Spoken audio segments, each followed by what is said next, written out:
নমস্কার, চণ্ডীপাঠ সিরিজের দ্বাদশ ভিডিওতে সবাইকে জানাই সুস্বাগতম।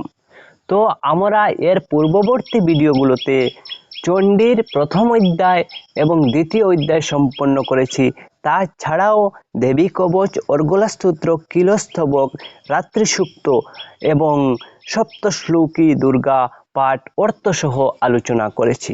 তো আজ আমরা অর্থসহ আলোচনা করতে চলেছি দেবী চণ্ডীর তৃতীয় অধ্যায়। তো তৃতীয় অধ্যায়ে আমরা সেনাপতিগণ সহ মহিষাসুরের বধ সংবাদ জানতে পারবো। তো চলুন আমরা প্রথমত ধ্যান করি। ওম নমঃ চণ্ডিকায় অথো তৃতীয় অধ্যায় ধ্যানম। ওম উদ্যদ্ভানু সহস্রকান্তিমরুণক্ষৌমং क्षीरमालिकां रक्तालिप्तोपयधोरां जपवटीं विद्यामभीतिम्बरम् हस्तावजैर्धतिं त्रिनेत्रविलसद्भक्तारविन्दश्रियम् देवीं बद्धहिमांशुरत्नमुकुटं वन्दे रविन्दस्थितम्। ॐ ऋषिरुवाच निहन्यमानं तत्सैन्यम् अवलोक्य महासुरः सेनानिश्चिक्षुरः कपाद् यो युद्धमथाम्बिकाम् सोदेवीं शरवर्षेण ववर्ष समरे शूरः यथा मेरुगिरे सिंहं तयो वर्षेणो तयोदः। এর অর্থ হলো, দেবী জগদম্বার শ্রী অঙ্গের কান্তি উদয়কালীন সহস্র সূর্যের মতো, তার পরনে রক্তবর্ণ কৌশেয় বস্ত্র, তিনি নরমুণ্ড মালিনী, তার স্তনযুগল রক্তরঞ্জিত, চার কমলাস্তে অক্ষমালা, বিদ্যা ও অভয় তথা বড় মুদ্রাধারিণী, তার মুখমণ্ডল তো ত্রিনয়নে শোভিত ও কমলবৎ সুন্দর, তার মাথায় চন্দ্রের সাথে রত্নময় মুকুট এবং তিনি কমলাসনে অবস্থিতা। সেই দেবীকে আমি ভক্তিপূর্বক প্রণাম করি। এরপর মেধা ঋষি বললেন, অসুর সেনাদের ওই রকম তছনছ অবস্থা দেখে সেনাপতি চিক্ষুর ক্রোধে আরক্ত হয়ে অম্বিকা দেবীর সাথে যুদ্ধ করতে এগিয়ে এলেন। মেঘ যেমন সুমেরু পর্বতের চূড়াকে বারিধারায় আচ্ছন্ন করে, সেই চিক্ষাসুরও সেই রকম ভাবে যুদ্ধক্ষেত্রে বাণ বৃষ্টি করতে লাগলো। এর পূর্ববর্তী দ্বিতীয় অধ্যায়ে আমরা অসুরের সৈন্যদের বধের কথা পেয়েছিলাম এবং এই অধ্যায়ে যে মূল অসুরগুলো রয়ে গেছে, তো এই অসুরগুলোদের বধ করবেন মা দুর্গা। তো এর পরবর্তী শ্লোকগুলি হলো, তস্য চিত্ত্বা ততো দেবী লীলোয়ৈব শরৎকোরাन् জঘানতুরগান বাণৈর্যন্তারঞ্চৈব বাজিনাম চিচ্ছেদ চ ধনুঃ সদ্যো ধ্বজঞ্চাতি সমুচ্ছ্রিতম বিভ্যাদ চৈব গাত্রেষু ছিন্ন ধন্ভানমাশুগৈঃ সচ্ছিন্নো ধন্বা বীরথো হত্বা সহত সারথিঃ অভ্যধাবত তাম দেবীম খড়গোচর্মোধরোऽসুরः সিংহমাহৃত্য খड्गेन তীক্ষ্ণধারেণ মূর্ধনি ওজঘান ভুজ সেব্যে দেবীমপ্যেতি বেগবান তস্যা খड्गो ভুজং প্রাপ্য পফালন নৃপনন্দন ততো জগ্রাহ শূলম শোকোপাদরুণলোচনঃ চিক্ষেপোচো ততস্তত্তু ভদ্রকল্যাম মহাসুরः জাজ্জ্বল্যমাनं তেজবি রবিবিম্ব ইমাম্বরাৎ। অনন্তর দেবী স্বীয় বাণের দ্বারা চিক্ষুকের বাণ সকল অনায়াসেই ছেদন করলেন। চিক্ষুরের সকল বাণ অনায়াসেই দেবী ছেদন করলেন এবং তার রথের সারথি এবং অশ্বগুলিকেও দেবী বধ করলেন। সাথে সাথে তার ধনু এবং অতি উচ্চ রথধ্বজা কেটে দিলেন। পরে ধনুকহীন সেই অসুরের সর্বাঙ্গ বাণ দ্বারা বিদ্ধ করলেন। ধনুক, রথ, অশ্ব সারথিবিহীন হয়েও সেই অসুর খড়গ ঢাল নিয়ে দেবীর প্রতি ধাবিত হলো। তীক্ষ্ণ ধাব ও খড়গ দিয়ে সিংহের মস্তকে আঘাত দিয়ে দেবীর বাম হাতে মহাবেগে খড়গ প্রহার করল। রাজন, দেবীর বাহুতে লেগে সেই খড়গ টুকরো টুকরো হয়ে গেল দেখে রক্তচক্ষু হয়ে সেই অসুর শূল গ্রহণ করল। অনন্তর সেই মহাসুর ওই শূলটি ভগবতী ভদ্রকালীর দিকে নিক্ষেপ করল। এই শূলটি আকাশে উঠা মাত্র সূর্যমণ্ডলের মতো নিজের তেজে জ্বলে উঠল। দৃष्ट्वा तदा पतच्छूलं देवी शूलममुञ्चत तच्छूलं शतदा तेन नितं सोतो महासूरः हते तस्मिन् महावीर्ये महिषस्यो चमूपतौ आजगं गजारूढ चामरस्त्रिदशार्दनः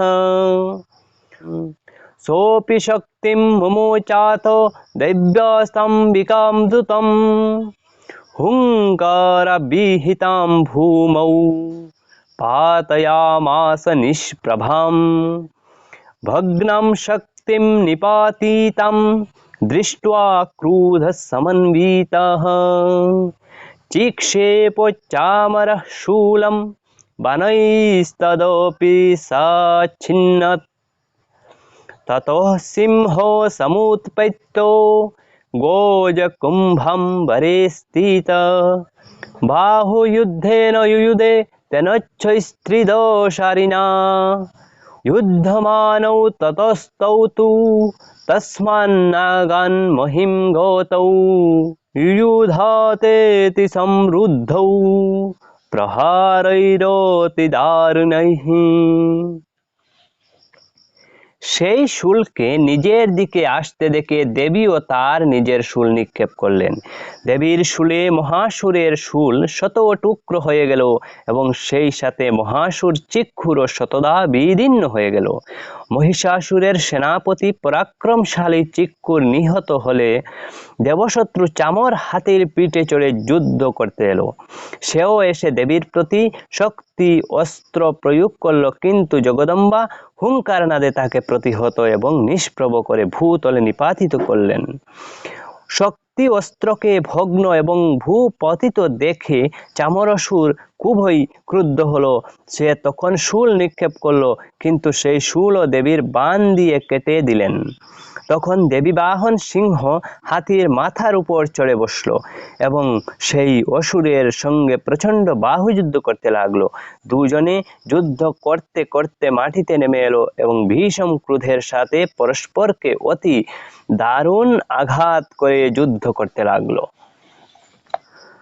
ততো বেগাৎ খমুৎপৈত্তো নিপৈত্য চ মৃগারিণা करो प्रहारेण शिरश्चामरस्य पृथक्कृतम् उदग्रश्च रणे दिव्या शीलावृक्षादिविहतः दन्तमुष्टितलश्चैव करालश्च निपातितः देवी क्रुद्धा पदापातैश्चूर्णमासो यचोद्धतम् भास्कलं भिन्दिपालेन बाणस्ताम्रं तथान्धोकम् उग्रस्यमुग्रवीरञ्च तथैवोचो महामूनम् त्रिनेत्रा च त्रिशूलेन जघान परमेश्वरी बीडालस्यासिना कायात् पातयामासो वैशिरः दूर्धरं दूर्मुखं चोभौ शरैर्निन्योऽयमक्षयम्। তারপর সিংহ ভীষণ বেগে আকাশের দিকে লাফিয়ে উঠলেন এবং সবেগে নিচে নামার সময় করাঘাতে চামরের মাথা শরীর থেকে বিচ্ছিন্ন করে দিলেন। এইভাবে শিলা ও বৃক্ষের আঘাতে রণভূমিতে দেবী উদগ্রাসুরকেও বধ করলেন এবং দন্ত মুষ্টি এবং চেপেটাঘাতে করালাসুর সর্ধরাশায়ী হল। ক্রুদ্ধা হয়ে দেবী গদাঘাতে উদ্যতাসুরকে, ভিন্দিপাল দিয়ে বস্কলাসুরকে এবং বানাঘাতে তাম্রাসুর এবং অন্ধকাসুরকে চূর্ণ বিচূর্ণ করলেন। ত্রিনয়না পরমেশ্বরী ত্রিশূল দিয়ে উগ্রাস্য, উগ্রবীর্য এবং মহাহনু নামক অসুরদের বধ করলেন। তরোয়াল দিয়ে বিদালাসুরের শরীর থেকে মস্তক ছিন্ন করে ফেললেন। ধূর্ধর ও দুর্মুখ এই দুই অসুরকে নিজের বাণ দ্বারা জমালয়ে পাঠিয়ে দিলেন। एवं संक्षीयमाने तु सोऽस्वन्ये महिषासुरः महिषेन स्वरूपेण त्रासयामासो तान् गणान् कांश्चित्तुण्डप्रहारेण क्रूरक्षेपैस्तथा परान् लाङ्गुलताडितश्चन्यान् सिंहाभ्यां च विदारितान् वेगेन कांश्चिदपरान् नादेन भ्रमणेन च निःश्वासपवनेनान्यान् पातयामास भूतले निपात्य प्रमथानिकम् अभ्यधावत सोऽसुरः सिंहं हन्तुं महादेव्या कूपं चक्रे ततोऽम्बिका सोऽपि कूपान् महावीर्यः कुरक्षुण्ण महितोलः शृङ्गाभ्यां पर्वतानुच्चां चिक्षेपो च ननाद च। এইভাবে নিজের সৈন্যদের বিনষ্ট হতে দেখে মহিষাসুর মহিষের রূপ ধারণ করে দেবীর সৈন্যদের ভীতি সঞ্চার করতে লাগলো। কাউকে নিজের মুখ দিয়ে আঘাত করে, কিছু সৈন্যকে ক্ষুর প্রহারে, কাউকে কাউকে লেজের আঘাতে, কাউকে কাউকে আবার সিং এর আঘাতে বিদীর্ণ করে, কিছু সৈন্যদের দ্রুত গতির দ্বারা, কিছুদের গর্জন দ্বারা, কাউকে কাউকে আবার চক্রাকারে ছোটাছুটি করে, আরও অন্য অবশিষ্ট কিছুদের নিঃশ্বাস বায়ুর আকর্ষণে ভূতলশায়ী করে দিল। দেবীর প্রমথ সৈন্যদের এইভাবে নিপাতিত করে মহিষাসুর এইবার মহাদেবীর বাহন সিংহকে বধ করবার জন্য ছুটে গেল। এতে জগদম্বা দেবী ভয়ানক ক্রুদ্ধা হলেন। তাতে আবার মহাপরাক্রমশালী মহিষাসুরও অত্যন্ত ক্রুদ্ধ হয়ে পায়ের খুর দিয়ে ভূমি বিদীর্ণ করে নিজের শিং দিয়ে উঁচু উঁচু পর্বত শৃঙ্গ দেবীর দিকে নিক্ষেপ করে গর্জন করতে লাগলো। বেগভ্রমণ বিক্ষুণ্ণ महितस्य व्यशीर्यत लाङ्गुलेन हतश्चाब्धिः प्लावयामास सर्वतोः धूतशृङ्गो विभिन्नाश्च खण्डं खण्डं युयुर्घनः शशनिलस्तशतोषो निपेतुर्नभसोऽचलः इति क्रुधं समाद्मातम् आपतन्तं महासूरं दृष्ट्वा स चण्डिका कूपं तवद्भायो तदाकोरत् साक्षिप्ता तस्य वै पाशं तं बबद्धो महासूरं तत्तेजमहिषं रूपं सोऽपि बद्ध महामृधे ततो सिंहो भवत् सद्यो यावत् तस्यम्बिका शिरहो छीनत्ति तावत् पुरुषो खड्गपाणिर्दृश्यतो ततो एवाशु पुरुषं देवी छेदसायकैः तं खड्गचर्मणा सार्धं ततो शोभुन्महागोजहो। তার সবেগ দৌড় ঝাঁপে পৃথিবী ক্ষুব্ধা হয়ে কাতর হলেন। মহিষের লেজের তাড়নায় সমুদ্র উদ্বেলিত হয়ে সব ভাসিয়ে দিল। তার কম্পিত সিংহের আঘাতে বিদীর্ণ হয়ে মেঘেরা সব খণ্ড বিখণ্ড হয়ে গেল। তার নিঃশ্বাস বায়ুর বেগে শত শত পর্বত মহাকাশে উৎক্ষিপ্ত হয়ে মাটিতে আছড়ে পড়তে লাগলো। মহাক্রুদ্ধ মহাসুরকে নিজের দিকে সবেগে আসতে দেখে দেবী চণ্ডিকা তাকে বধের জন্য ক্ষুব্ধা হলেন। তিনি পাশাস্ত্র নিক্ষেপ করে মহিষাসুরকে বেঁধে ফেললেন। সেই মহাযুদ্ধে পাশবদ্ধ হওয়াতে এই মহাসুর মহিষাকৃতি পরিত্যাগ করল। তৎক্ষণাৎ সিংহের রূপ ধরে প্রকাশ হলো। সেই অবস্থায় যেই মাত্র তার মস্তক কাটতে উদ্যত হয়েছেন, সঙ্গে সঙ্গে সে খড়গধারী পুরুষ রূপে প্রকাশ হলো। দেবী তৎক্ষণাৎ বাণ বর্ষণ করে ঢাল ও খড়গ সমেত সেই পুরুষকে ছেদন করলেন। করেণ চ মহাসিংহম তম চ কর্ষো গজর্জ চ কর্ষতস্তু করম দেবী খড়গেন নিকৃতন্ততঃ। করেণ চ মহাসিংহম তম চ কর্ষো গজর্জ চ কর্ষতস্তু করম দেবী খড়গেন নিরক্রীতন্ত। ততো মহাসুরো ভূয় মাহিষম্ব পুরাশ্রিতঃ তথৈব ক্ষুভয়ামাসো त्रैलोक्यं सोचराचरं। ततो क्रुद्धा जगन्माता चण्डिकापानमुत्तमं पपौ पुनः पुनश्चैव जहासारुणलोचना। ननर्दोचासुरः सोऽपि बलवीर्यो मोदुद्धतो विषाणाभ्यां चोक्षिक्षेपो चण्डिकां प्रति भूधरान्। सा चोतां परिहृतास्तेन चूर्णयन्ति शरत्कारै उवाचोतं मदन्धूतो मुखरागाकुलाक्षरं। देव्युवाच गर्ज गर्ज क्षणं मूढो मधु यावत् पिबाम्यहं मया तैहते त्रैव गर्जिष्यन्तः देवताः। তৎক্ষণাৎ সে এক বিশাল হাতির রূপ ধারণ করলো। সেই বিশাল হাতি নিজের সুর দিয়ে দেবী বাহন সিংহকে আকর্ষণ করে গর্জন করতে লাগলো। সুর দিয়ে আকর্ষণের সময় দেবী খড়গ দিয়ে তার সুরটি কেটে ফেললেন। তাতে সেই মহাসুর আবার মহিষের রূপ ধারণ করলো। আগের মতোই মহিষ রূপে চরাচর প্রাণী সমেত ত্রিভুবন বিক্ষুব্ধ করতে লাগলো। অনন্তর জগন্মাতা চণ্ডিকা ক্রুদ্ধা হয়ে পুনঃ পুনঃ উত্তম মধুপান করতে লাগলেন এবং আরক্ত নয়নে হাসতে লাগলেন। ওদিকে সেই মহাসুর দৈহিক বল পরাক্রমে মত্ত হয়ে গর্জন করতে লাগলো এবং নিজের শিং দিয়ে চণ্ডী দেবীর উপর বড় বড় পাহাড় ছুটতে লাগলো। দৈবী তার বাণ দিয়ে সেই সব নিক্ষিপ্ত পর্বতসমূহকে চূর্ণ করে মধুর মাদকতায় রক্তিম মুখে বিজড়িত স্বরে বললেন, কি বললেন? রে মুড়ো, আমি যতক্ষণ মধু পান করছি ততক্ষণ পর্যন্ত তুই গর্জন কর। তারপর ঋষিরুবাচ এবমুক্ত্বা সমুৎপৈত্তো সাঢ়ূঢ়াতম মহাসুরম পাদেনাক্রম্য কণ্ঠে চ শূলেনৈনমতাড়য়ৎ। ততোऽসোऽপি পদাক্রান্তস্তয়া নিজো মুখাত্ততঃ অর্ধনিষ্ক্রান্ত এবাসৌ युधामन्यो महासूर। तया महासिना देव्या शिरोच्छित्वा निपातितः। ततो हाहाकृतं सर्वं दैत्यसैन्यं नाशतात्। प्रहर्षञ्च परं जुग्मः सकला देवतागणः।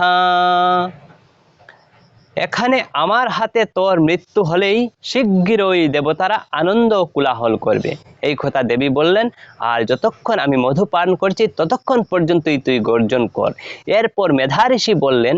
এই কথা বলে দেবী লম্ফ দিয়ে এবং মহিষাসের উপর চড়ে বসলেন। তারপর পা দিয়ে তাকে চেপে ধরে শূল দিয়ে কণ্ঠে আঘাত করলেন। দেবীর পায়ের তলায় পিষ্ট অবস্থায় মহিষাসুর নিজের মুখ থেকে অন্য আরো এক রূপে বের হতে চেষ্টা করলো। অর্ধেক শরীরেই সে বের হতে পারলো, কারণ দেবী তার নিজের তেজে তার বাকিটা আটকে দিলেন। অর্ধেক মাত্র শরীর বাইরে আসা সত্ত্বেও ওই মহাসুর দেবীর সাথে যুদ্ধ করতে লাগলো। তখন এক বিশাল খড়গাতে দেবী তার মাথা কেটে মাটিতে লুটিয়ে দিলেন। তখন দৈত্যের সৈন্য সকল হাহাকার করতে করতে পালিয়ে গেল এবং দেবাত্মারা অত্যন্ত আনন্দিত হলেন।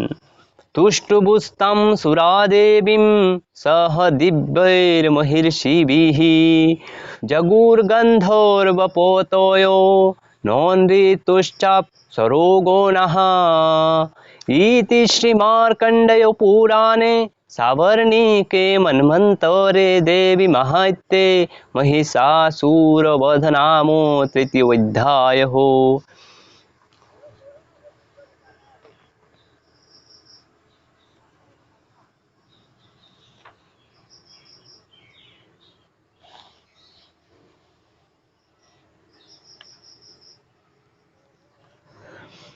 তখন দৈত্যের সৈন্য সকল হাহাকার করতে করতে পালিয়ে গেল এবং দেবতারা অত্যন্ত আনন্দিত হলেন। দেবতারা স্বর্গীয় মহর্ষিদের সাথে একত্র হয়ে দুর্গা দেবীকে স্তুতি করতে লাগলেন। গন্ধর্বপতিগণ গান করলেন এবং অপ্সরাগণ নৃত্য করতে লাগলেন। এবং এর পরবর্তী ভিডিওতে আমরা দেবাদিদেব ইন্দ্র দেবতাদের দ্বারা দেবীর স্তুতি এর বিষয়ে পাঠ করব। তো ধন্যবাদ সবাইকে ভিডিওটি দেখবার জন্য, এবং ভিডিওটি ভালো লাগলে শেয়ার করবেন এবং অন্যের কাছে পাঠিয়ে দিবেন।